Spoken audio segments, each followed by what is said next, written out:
There are several types of air dryers. Some have an internally mounted cartridge like this one, and some have a spin-on style desiccant cartridge.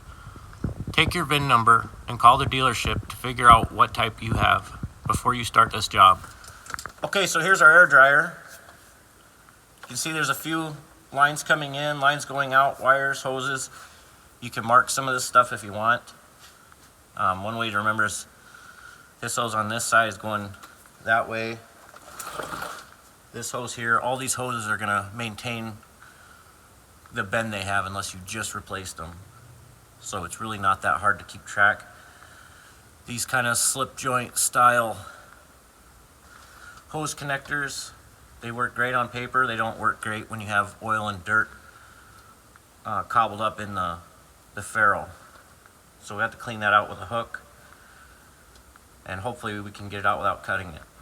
One thing to think about is if you're at this point, you might have went and bought a new air dryer. They used to have rebuild kits for these, and they actually still do have rebuild kits for these. Here's the problem. The rebuild kit is maybe what, 60 to 100 bucks. A new one of these, I don't know whether 150, 200, I could look at the receipt. I'll put it here. List was $252, so that's their dream price. This is their friend's price, $195, 200 bucks. So $200, and there's no core. So it sounds like if you do it yourself, it'll cost you half as much, right? Well, it takes you, at least an hour to redo one of these once it's off. At least an hour. So if you're paying a shop $145 an hour, I've seen some of the big shops in town, the dealerships are up to $165 an hour right now. So let's say a new one of these is $200. Let's just say $250. And we'll say the rebuild kit's $100. Plus an hour of labor is $260 for the old one. And I know like this part here, you can replace just this, I forget what it's called, the blow off or whatever have you. There's different things in there, and you can rebuild just that. You can rebuild just a desiccant. And maybe if you have a situation like my job where you need to keep a driver for 8 hours a day, but there might only be 4 hours of driving, maybe keep this one and have the rebuild kit there. And if you're paying a guy to stand around anyways, have him rebuild one. I made this offer to my boss, and he said he would rather pay me to sit there than to rebuild one of these. So that's coming from a business owner's perspective. You have $100 here in a rebuild kit plus an hour of labor. That could be $245, $265. But you get a new one, $240, $250. It's the same price, except it's not new. But if you're an owner-operator, or if you own a motorhome and time isn't that important to you, you might consider ordering the rebuild kit and saving some money. It's not a horrible idea. What do we gotta do? We gotta disconnect this one, unplug that. We got a small one here and a big one here. And honestly, none of this is interchangeable, so I don't need to mark anything. This one's a quick joint fitting. This one here is threaded.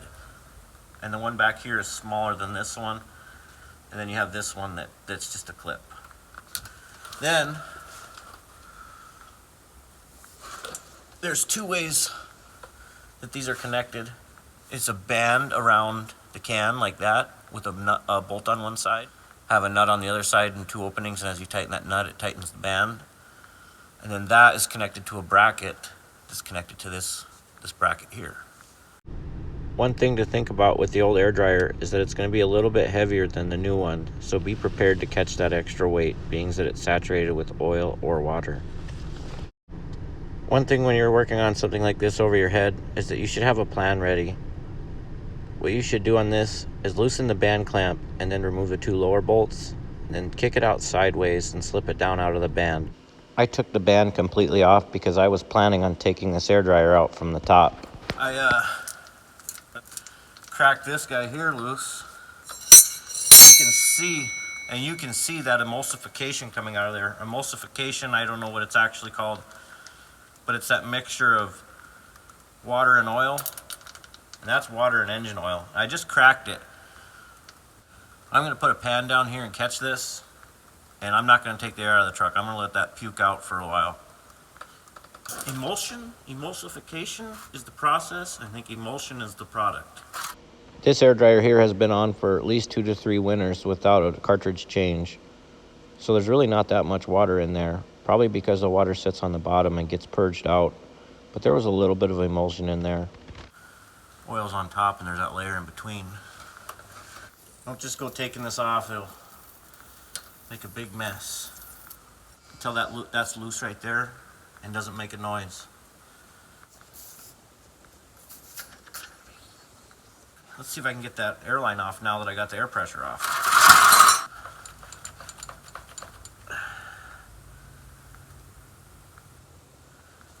I love these fittings when I'm installing something. I hate them when I'm taking something out, especially under the truck. I'm not gripping the airline with the vice grip right here. The vice grip is really loose, just enough to slide over the airline, but still grab the ferrule on the fitting. That way I can use my whole hand to pull that ferrule in instead of just the tips of my finger. It gives you a lot more grip.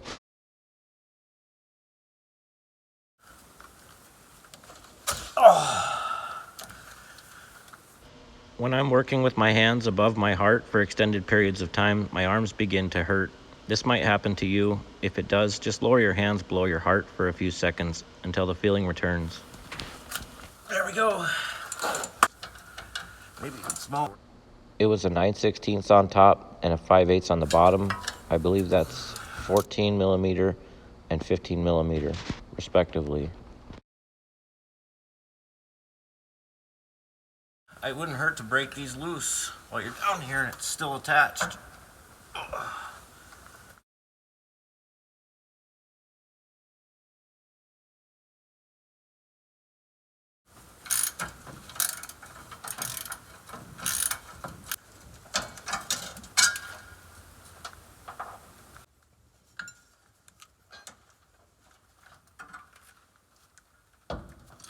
This truck here has a big awkward gap between the cab and the body.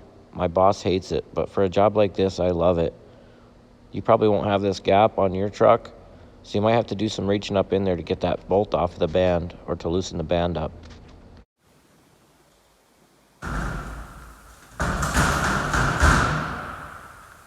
Fair enough. The new one will come with new brackets. If the old brackets are in good shape, you don't need to worry about switching them out. But I always hold on to these old brackets as they can come in handy for things like fire extinguisher holders and arts and crafts ideas. You want to roll them so that they have the same sides facing up. You also want to keep track of the clocking on your fittings. If you're going to reuse the fittings, it doesn't hurt to take a wire brush and clean the threads out.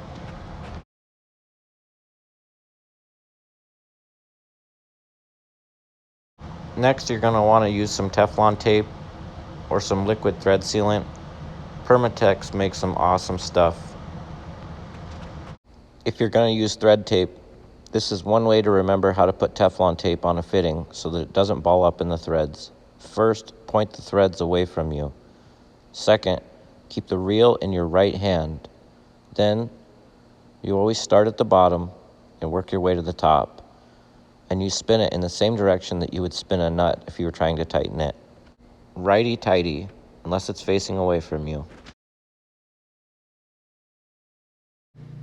You want to be careful when you're tightening something into aluminum. Aluminum is not nearly as strong as steel, so you can crack the aluminum before you'll strip or break the fitting. It doesn't take nearly as much torque as you might think.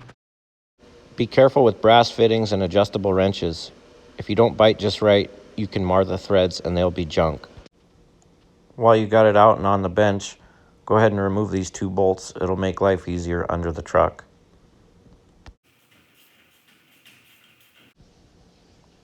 I looked up the price of a rebuild kit. The Purge valve kit is about $35 on Amazon, and the desiccant cartridge is about $45 on Amazon. And then you have all of their fees and taxes and stuff like that, so it would have come out to close to $100.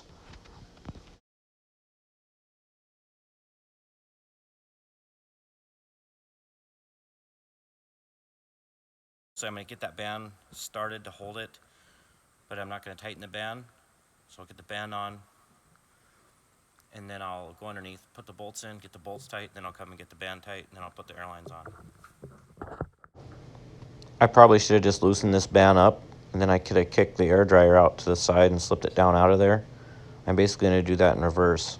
I'm going to slip the can up into the band there, and then those two bolts we took out, I'll set that over on the flange that the old one came out of. That way it'll sit there on its own.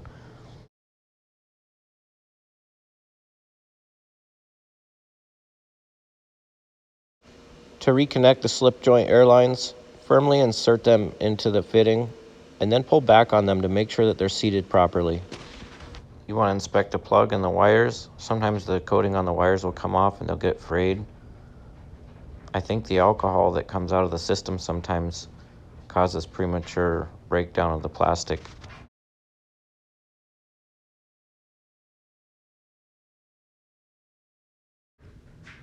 Yeah, it's a 3/4 inch, but that doesn't mean it's a 3/4 inch steel bolt.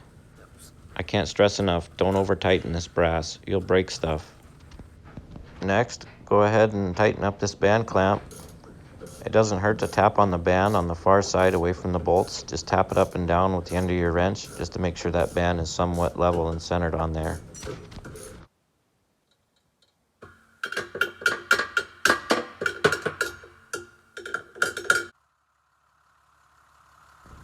Soapy water is your best friend when you're working with compressed air systems. You can use this to find air leaks anywhere on the truck.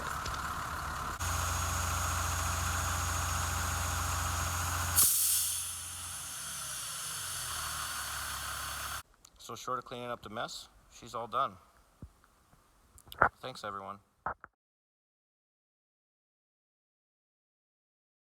As always, if you have any questions, feel free to ask me in the comments, or you can direct message me on Instagram if you'd prefer.